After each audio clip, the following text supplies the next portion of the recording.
भूख से तड़पता हुआ एक दोस्त और एक राजा जिसके पास सब कुछ हो।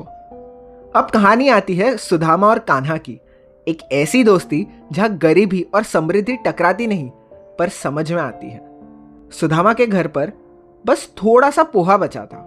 उनकी पत्नी थाली भरते हुए चिंतित थी, पर सुदामा मुस्कुरा रहे थे, जैसे इन सूखे दानों में भी कोई खजाना छुपा हो। पर पत्नी की आंखों में आंसू थे। उन्होंने कहा, यादों से पेट नहीं भरता। आपके मित्र कृष्ण और द्वारका के राजा है, उनसे मदद मांगो। सुदामा चुप हो गए। क्या दोस्ती का मतलब मदद मांगना होता है या सिर्फ निभाना?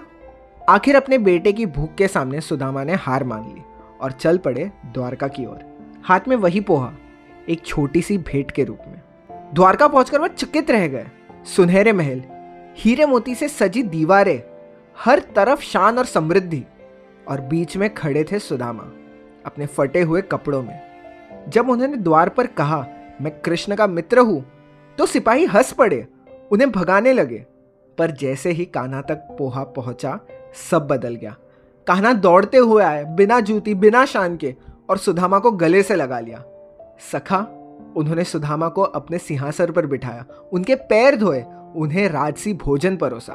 पर सबसे अद्भुत दृश्य तब था जब कान्हा ने सुदामा के लाए हुए सूखे पोहों को उठाया और उसे ऐसे खाने लगे जैसे अमृत हो। उनकी आंखों में वही पुरानी याद थी जब दोनों बचपन में भूखे थे और सुदामा ने अपना भोजन बांटा था।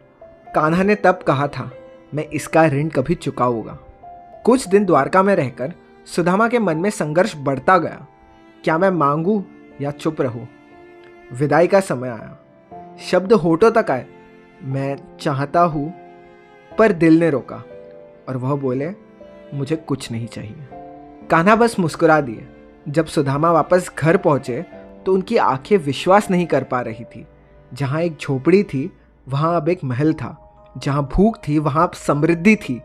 उनकी पत्नी, उनका बेटा, सब बदल चुका था। तब सुदामा को समझ आया, कान्हा ने बिना मांगे ही सब दे दिया, क्योंकि सच्ची दोस्ती में शब्द नहीं, भाव समझे जाते हैं। और कान्हा ने एक बार फिर साबित किया, जो दिल से दिया जाता है वह 100 गुना बढ़कर लौट कर आता है। आगे देखिए एक और बंधन की कहानी, जहां एक मां के हाथों होगा अपने असुर पुत्र का वध।